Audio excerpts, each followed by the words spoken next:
Mesdames et messieurs, bonsoir. Ce lundi 18 novembre 2024 ouvre une nouvelle semaine d'information. Bienvenue à cette édition du 1945.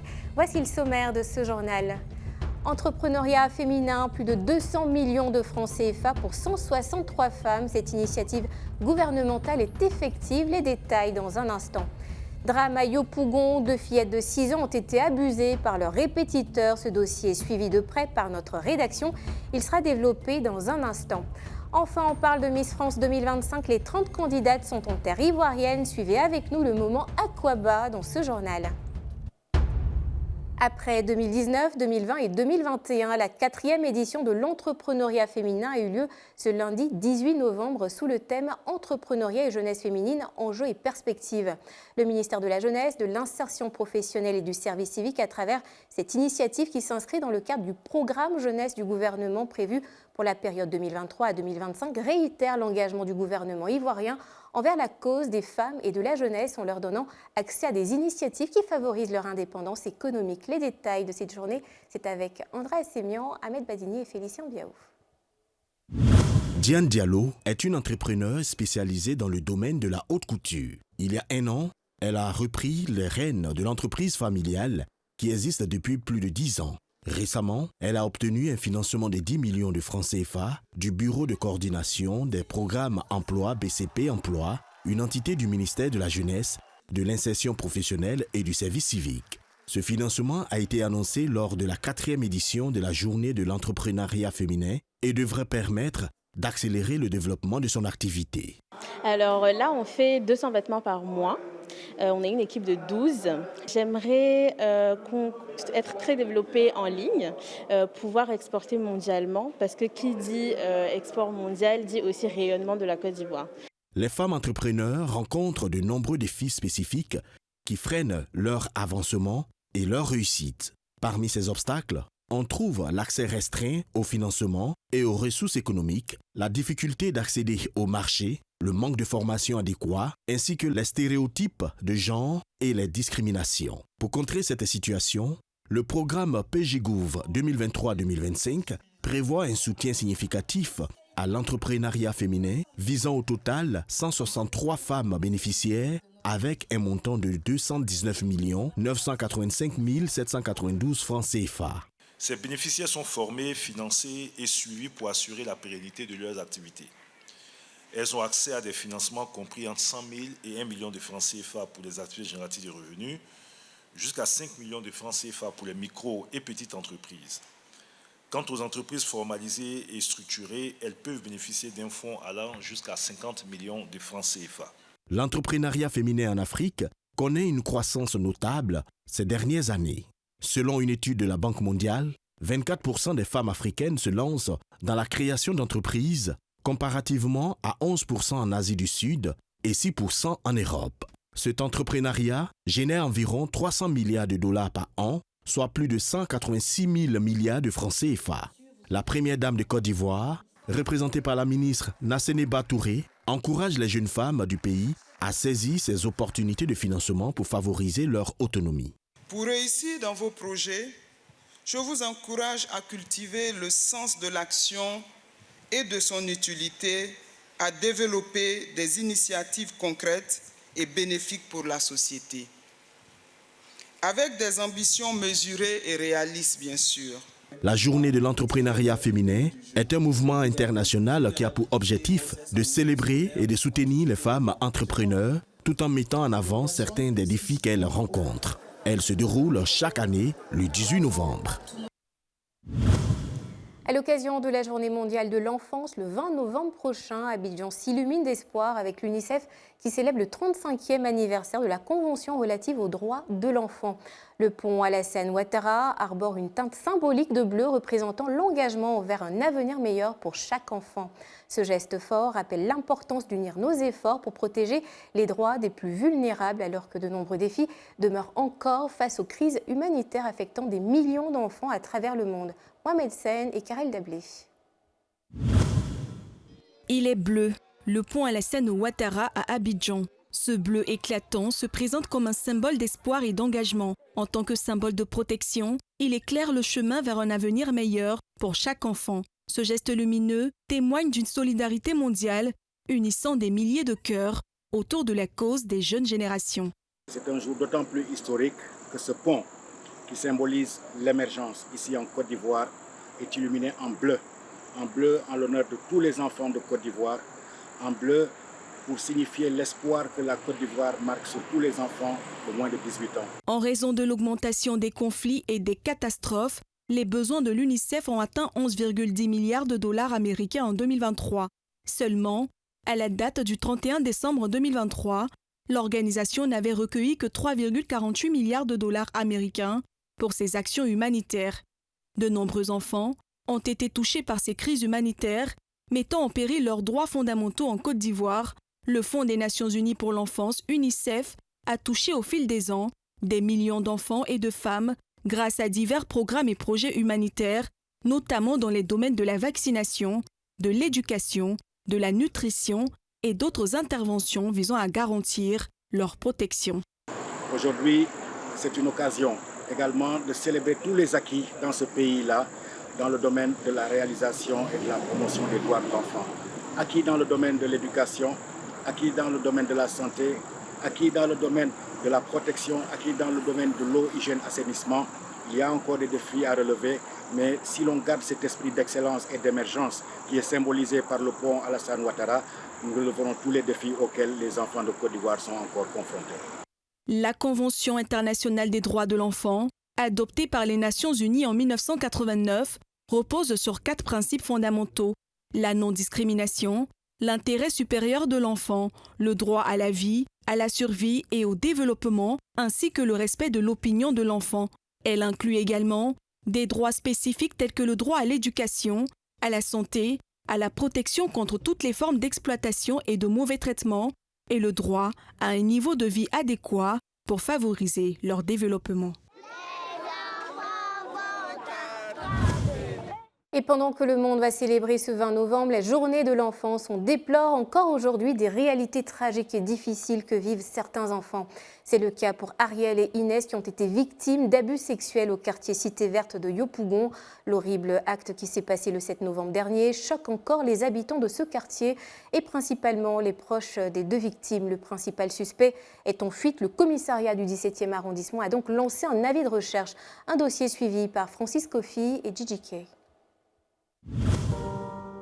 Dans le quartier animé de la Cité Verte à Yopougon, 2 jeunes filles innocentes, Ariel en classe de CE1 et Inès au CP2, à peine âgées de 6 ans, portent le fardeau d'une tragédie inimaginable. Elles ont été victimes d'un acte odieux commis par celui qui était censé être leur protecteur, leur maître de maison. Cet acte a brisé leur innocence, laissant une cicatrice indélébile sur leur jeune cœur, transformant leur rire en larmes et leur jeu en souvenirs douloureux. Quand on finit d'étudier, on s'en va, il allume la télé. Maintenant, quand il se couche dans le fauteuil, maintenant il prend un coussin et puis il place ça comme ça. Et puis quand on veut s'asseoir, là, il prend un coussin et puis il met sa main en bas et puis il fait maintenant. Maintenant, quand moi et maman m'assoient, c'est ça, il appelle Fatima, il dit qu'elle n'a qu'à venir passer là-bas. C'est ça, elles sont passées là-bas, il met coucher là aussi, puis il fait ça pour elle aussi. Il me traumatise. En quoi faisant? Il traumatise en quoi faisant? Quand il finit de faire, il dit qu'elle est venue prendre que ne disait pas à vos mamans qu'elle va vous frapper. Les familles, éprouvées par cette tragédie, ont surmonté leur chagrin pour se rendre au commissariat du 17e arrondissement. Avec une détermination touchante, elles ont déposé plainte, espérant que la justice pourrait réparer les blessures de leur enfant. Pendant ce temps, le coupable, tel un spectre, erre dans l'ombre, laissant derrière lui une communauté en émoi, marquée par une colère et un désespoir palpable. Tu confies tes enfants à quelqu'un pour pouvoir les enseigner, pour les donner un savoir. Et quelqu'un qui instruit, qui est bien un professeur, qui enseigne dans des écoles privées. Je ne sais pas si ma fille, même qui l'a commencé, sur lui, mais sa propre nièce. Et lui, ses parents avec qui il dort dans la cuisine au courant de ça. Et ils ont consommé ça. Moi, je ne consomme pas ça. Je veux que la justice soit faite. Le commissariat du 17e arrondissement a donc émis un avis de recherche à l'encontre du présumé coupable, Cédric Gogoua, enseignant dans 3 écoles privées de Yopougon. Dans cette atmosphère chargée d'émotions, Les voisins se sont également rassemblés pour exprimer leur indignation. Tous s'interrogent sur la manière dont cet enseignant, qui semblait aimant envers les enfants, a pu commettre un acte aussi abominable. Il y a un jeune du quartier maintenant qui m'appelle. Ah, maman Panini, tu es où? J'ai dit, je suis sortie un peu. Il dit, ah, ton fils Gogoa là, voilà ce qu'il a fait, il déviège les enfants. Donc quand je suis rentrée au quartier, je l'ai écrit sur WhatsApp parce qu'il a acheté un nouveau numéro où il m'a écrit sur WhatsApp. Il a reconnu. Il dit, c'est parce qu'il avait bu. Et puis il ne sait pas c'est quel esprit qui vient en lui. Quand il m'a dit vraiment, il lui a dit, mais tu es un psychopathe. Donc j'espère que tu n'as pas fait ça sur ma fille parce que j'ai laissé ma fille une semaine avec toi ici. Bien plus qu'un simple fait divers, constitue un cri de détresse qui résonne à travers toute la société. Elle nous rappelle avec une intensité déchirante que chaque enfant mérite de grandir dans un environnement sûr et aimant. Alors que les espoirs de justice se mêlent à la douleur des familles, il est essentiel de se souvenir que derrière chaque larme se cache une force, une résilience qui, malgré l'adversité, aspire à la lumière dans cette affaire de viol. Affaire à suivre. Tout autre chose à présent, la Côte d'Ivoire a accueilli hier, dimanche 17 novembre, par l'intermédiaire de Côte d'Ivoire Tourisme, 30 candidates au titre de Miss France 2025, accompagnées d'une importante délégation française. À l'aéroport Félix Houphouët-Boigny d'Abidjan, les reines de beauté ont fait leur entrée en Côte d'Ivoire dans une ambiance festive. Entre sauts, applaudissements et cris de joie, les candidates ont rapidement oublié le choc thermique après leur départ de Paris et les 88% d'humidité. Elles ont transformé la piste d'atterrissage en une véritable piste de danse. Huguedo et Marion Été. La Côte d'Ivoire, inspirante terre d'hospitalité, offrant le contact d'une nature riche et unique, a été le pays sélectionné par la société Miss France et ses partenaires pour faire vivre aux candidates un moment inoubliable, une totale immersion à la découverte de la culture locale et des paysages naturels baignés par l'océan Atlantique.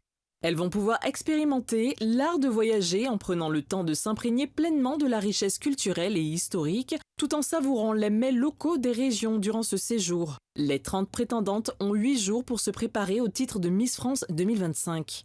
Ce choix traduit tout naturellement de ce que la Côte d'Ivoire peut avoir le soutien des structures privées de la France. Et c'est ce type de partenariat que nous voulons. Merci à tous de nous accueillir. Il y a quelque chose auquel je tiens vraiment. On est venu en repérage, on a fait un excellent dîner. Il y a à peu près 5 semaines. Et je vous ai dit, au-delà de la beauté du territoire, ce qui m'a frappé, c'est l'accueil et la gentillesse des gens. Ce voyage sera également l'occasion pour elles de nouer de belles amitiés. Elles auront la chance d'être accompagnées et de pouvoir compter sur les conseils de Miss France 2024. On a remarqué hier, effectivement, l'hospitalité des Côte d'Ivoire. Et moi, c'est un événement qui m'a marqué, puisqu'en 2006, je me suis déplacée pour justement participer et couronner Miss Côte d'Ivoire 2006 à Louvain-du-Marguerite. Et aujourd'hui, je suis ravie en tout cas que vous puissiez également faire partie et participer en quelque sorte à couronner notre Miss France 2025. C'est une première pour moi en Afrique et j'en suis honorée. J'ai hâte de pouvoir découvrir la Côte d'Ivoire. Les filles en ont pris plein les yeux et moi aussi, c'était un moment de partage exceptionnel. Au retour de ce voyage, les 30 Miss régionales rejoindront le parc du Futuroscope pour préparer leurs dernières étapes de cette belle aventure, l'élection de Miss France 2025 le 14 décembre prochain. On continue à l'international. L'actualité internationale a été particulièrement riche et contrastée ces derniers jours, reflétant des dynamiques variées sur les plans politiques, environnementaux et culturels. On fait le point avec Karel Dablé. Le Gabon a organisé un référendum constitutionnel qui s'est soldé par une victoire écrasante du oui avec 91,8% des voix. Cette nouvelle constitution, rédigée par le régime militaire du général Brice Oligui Nguema, marque un tournant significatif pour le pays après la chute de la dynastie Bongo. Ce référendum est considéré comme l'avant-dernière étape avant le retour à l'ordre constitutionnel avec des élections présidentielles prévues en août 2025. Parallèlement en République démocratique du Congo, le président Félix Tshisekedi a fait une déclaration importante en excluant toute intention de briguer un troisième mandat. Cette annonce vise à apaiser les tensions politiques à l'approche des élections prévues en décembre. Sur le plan climatique, la deuxième semaine de la COP29 qui se déroule à Bakou met en évidence les conséquences du réchauffement sur la santé mondiale. Une étude réalisée par Stanford indique que près d'un cas de dengue sur 5 est désormais attribuable au changement climatique, alors que le nombre total de cas a atteint 13 millions en 2024. Par ailleurs, à New Delhi, en Inde, la pollution de l'air a atteint des niveaux alarmants, dépassant 60 fois les normes établies par l'OMS. Ces crises, liées au dérèglement climatique et aux émissions polluantes, soulignent l'urgence d'agir pour réduire les gaz à effet de serre et protéger la santé publique. Sur le plan géopolitique, les États-Unis ont pris une décision majeure en autorisant l'Ukraine à utiliser des missiles à longue portée sur le territoire russe. Cette annonce intervient après une attaque massive de Moscou contre des infrastructures ukrainiennes. Cette décision représente un tournant stratégique important, survenant quelques semaines avant l'arrivée au pouvoir de Donald Trump. Elle offre à Kiev un avantage militaire significatif dans le conflit en cours. Ce changement de politique intervient dans un contexte politique particulier aux États-Unis avec la victoire de Donald Trump à l'élection présidentielle de 2024. Cette transition de pouvoir imminente pourrait influencer la future stratégie américaine concernant le conflit ukrainien. Enfin, au Mexique, une victoire emblématique illumine le monde de la beauté. Chidima Adesina, âgée de 23 ans, a été couronnée Miss Univers Afrique, marquant un tournant significatif pour cette jeune Nigériane qui avait été victime de xénophobie quelques mois auparavant. La 73e édition de Miss Univers, qui a rassemblé plus de 120 candidates, a célébré la diversité et l'inclusion, accueillant pour la première fois des mères ainsi que des pays comme la Biélorussie et l'Érythrée. Cet événement transcende le simple cadre de la beauté pour transmettre un message universel d'espoir. Merci de toujours nous choisir. On se retrouve demain dès 19h45 pour le prochain point de l'actualité. La suite du Grand Talk, c'est dans un instant. Bonsoir.